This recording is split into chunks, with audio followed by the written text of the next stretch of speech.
Olá, tudo bem? Estamos vivendo um momento de crise em nosso país e nessas épocas é muito comum que, especialmente nas redes sociais, as pessoas manifestem opiniões fortes, críticas acirradas, muitas vezes assim expressando seu descontentamento com os governantes, com as autoridades, pedindo intervenções que na verdade levariam talvez o país a uma tremenda instabilidade, a uma situação ainda bem pior do que a que se vive no momento.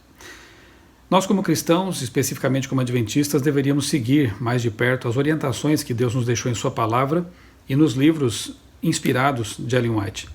Eu quero ler para você aqui um trecho do livro Testemunhos Seletos, volume 3, nas páginas 45 e 46, em que Ellen White dá aqui alguns conselhos em relação a essa nossa postura com as autoridades, aquilo que nós escrevemos, aquilo que nós publicamos.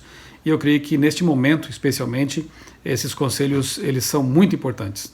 Ela diz assim que alguns de nossos irmãos têm escrito e dito muitas coisas que são interpretadas como contrárias ao governo e à lei. Erro é nos expor dessa maneira a um mal-entendido geral. Não é procedimento sábio o criticar continuamente os atos dos governantes. A nós não nos compete atacar indivíduos nem instituições. Devemos exercer grande cuidado para não sermos tomados por oponentes das autoridades civis. Certo é que a nossa luta é intensiva, mas as nossas armas devem ser as contidas num simples "assim diz o Senhor". Nossa ocupação consiste em preparar um povo para estar de pé no grande dia de Deus. Não devemos desviar-nos para procedimentos que provoquem polêmica ou suscitem oposição nos que não são da nossa fé.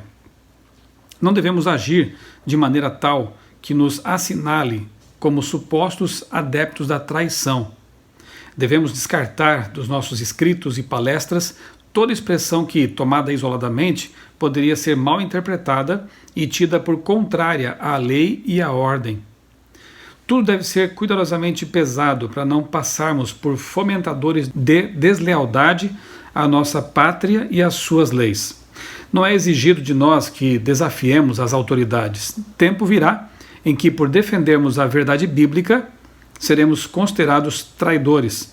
Mas não apressemos esse momento por meio do procedimento imprudente que desperte animosidade e luta.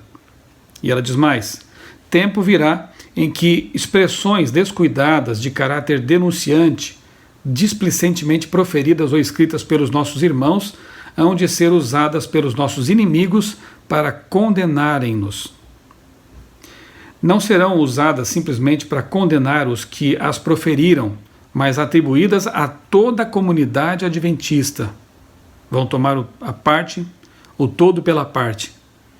Muitos ficarão pasmos ao ver quantas coisas alimentadas no espírito e lembradas servirão de prova para os argumentos dos nossos adversários. Muitos se surpreenderão de as suas próprias palavras ser atribuída significação que não intencionavam tivessem. Portanto, sejam os nossos obreiros cuidadosos no falar. Em todo tempo e sob quaisquer circunstâncias, estejam todos precavidos para que, por meio de expressões impensadas, não produzam um período de dificuldade antes da grande crise que provará as pessoas. Tremendamente importante esse conselho de Ellen White, de não nos envolvermos realmente em intrigas, de não nos envolvermos em situações que poderão ser tomadas por partidarismo ou animosidade para com o governo e assim por diante. Nossa missão é muito clara. Nós temos que pregar o Evangelho, orar e lutar o quanto pudermos para que possamos ter mais liberdade religiosa, liberdade de expressão, para assim levarmos a mensagem de salvação a todas as pessoas. Quando nós adotamos o partidarismo, essa ou aquela posição, nós acabamos fechando as portas para o grupo, digamos, adversário. Se eu adoto a posição A, os que adotam a posição B não vão mais querer ouvir a minha pregação, aquilo que eu tenho para oferecer em termos de pregação do Evangelho. E nós temos que abrir as portas para todos os grupos, porque a nossa missão é salvar todas as pessoas, apresentando a elas a mensagem de salvação. Lamentavelmente, nós ouvimos muito falar que o Brasil é um país cristão, mas parece que a realidade dos fatos não é bem essa, né? Nós vivemos num país mais pagão do que para um país realmente religioso ou cristão. No momento de crise, as pessoas poderiam e deveriam estar se voltando para Deus, deveriam estar clamando pela misericórdia de Deus e a atuação do Espírito Santo, mas não, elas vão para as redes sociais e ali destilam todo o seu ódio, toda a sua raiva, e não se esqueça, essas coisas poderão ser usadas contra nós no futuro. Nós temos que ser cidadãos comprometidos com a nação, sim. Nós temos que exercer nossa cidadania, sim. E a melhor forma de fazer isso é nas eleições, votando conscientemente, pesquisando e escolhendo com consciência os candidatos para colocar lá, quem sabe, as pessoas que poderão fazer algo melhor pela nação. Agora, jamais alimentar o clima de ódio, um clima de discórdia, de confusão, porque isso realmente não leva a nada e não ganhamos nada com isso. Se somos uma nação realmente cristã, que possamos agir como cristãos. E eu quero agora mostrar a você um vídeo que me deixou realmente muito impressionado quando eu assisti pela primeira vez, e que no contexto em que estamos vivendo agora em nossa nação, ele cai muito bem. É um testemunho de uma sul-coreana chamada Yeon Hee-song, uma cristã, e ela fala como que a Coreia do Sul se levantou de um momento de crise também. Eu tenho certeza que essa seria a fórmula ideal para que o Brasil também pudesse se levantar, caso ele realmente fosse um país de fato cristão e agisse como cristão. Que possamos aprender do exemplo da Coreia do Sul e aqueles que puderem adotar também essa metodologia de salvamento de uma nação, para que possamos ter, quem sabe, dias melhores pela frente e aproveitar esse tempo que ainda temos de liberdade, de relativa estabilidade, para fazer o que nós temos que fazer. Não defender uma bandeira política A nem B, mas defender a bandeira do céu, a bandeira do Príncipe Emanuel, pregar o Evangelho às pessoas e aproveitar esse momento para preparar uma geração para a volta de Jesus. Não percamos o foco. Não esqueçamos da missão principal pela qual a Igreja Adventista foi despertada nesse planeta. Pregar as 3 mensagens angélicas. Ser bons cidadãos, exercer nossa cidadania, participar dos processos políticos, sim, mas isso tudo subordinado à missão mais importante que todos nós temos, que é a de pregar o Evangelho e, como eu disse, preparar uma geração para encontrar Jesus quando ele voltar. A volta de Jesus vai ser a solução definitiva para todos os problemas que a humanidade enfrenta. Tudo o que fizermos por aqui será paliativo, tem prazo de validade, mas a volta de Jesus, sim, o reino de Deus, o reino eterno, esse sim, vai resolver todos os nossos problemas. Que Deus nos abençoe e que o exemplo dessa que a nossa irmã Yeon Hee-song nos apresenta nesse vídeo a seguir nos inspire a fazer o mesmo que foi feito lá, para ver se os resultados aqui no Brasil também se observam e possamos desfrutar dessas bênçãos também que Deus nos promete em sua palavra. Que Deus abençoe e que nós possamos realmente orar pela nossa nação. Anos de história. É muito velha. E só 130 anos de evangelismo, só. Mas hoje é segundo lugar em missão. Primeiro lugar é Estados Unidos. A Coreia, o Brasil é 90 vezes maior que a Coreia do Sul. É tamanho do estado de Pernambuco. E um país tão pequeno assim, sendo segundo lugar na missão mundial, chamou a atenção do nosso Deus. Então, nos anos 60, era o 4º país mais pobre do mundo. Após a guerra da Coreia, que terminou em 1953, eu e meu marido nascemos após a guerra, felizmente. Só tinha 3% de cristãos. Mas eu me lembro, nos anos 60, eu pequenininha ia com a minha mãe na feira. Na minha frente acontecia assaltos, 3, 4, era no ônibus, na rua, na feira, invadindo casas, tudo. Por quê? Após a guerra, a Coreia sofreu quase 20 anos na maior miséria. 80% da nação eram favelados, tudo destruído. Tudo destruído. E sem trabalho, sem comida. E há um ditado coreano: 3 dias com fome, todo mundo se torna ladrão e assaltante. A pobreza gera revolta e a revolta produz a violência.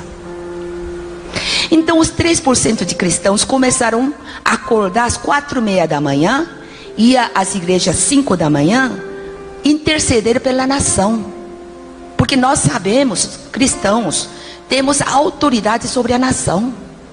A gente não pode culpar só os políticos, não.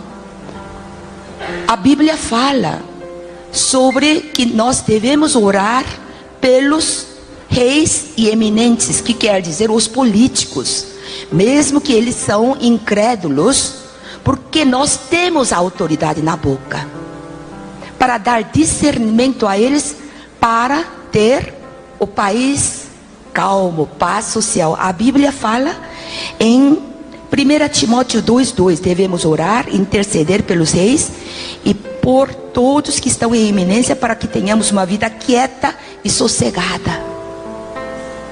E hoje a Coreia tem milhares, acho que não sei a quantidade, é onde tem mais igrejas no mundo e maiores igrejas evangélicas do mundo. Todos acordam 4:30. Todas as igrejas têm culto da madrugada, oração fervorosa após 30 minutos da pregação da palavra, por 1 hora, 2 horas. Quem trabalha ora por 30 minutos, vai embora. Mas 365 dias por ano, não há nenhuma igreja na Coreia do Sul que não faça oração da madrugada, sabia? E eu levo 2 grupos 2 vezes por ano, já faz 6 anos, todo ano estou levando pastores brasileiros, líderes cristãos para a Coreia. Deus me colocou como ponte Brasil-Coreia, porque tudo que eu acho de bom da Coreia eu trago para o Brasil.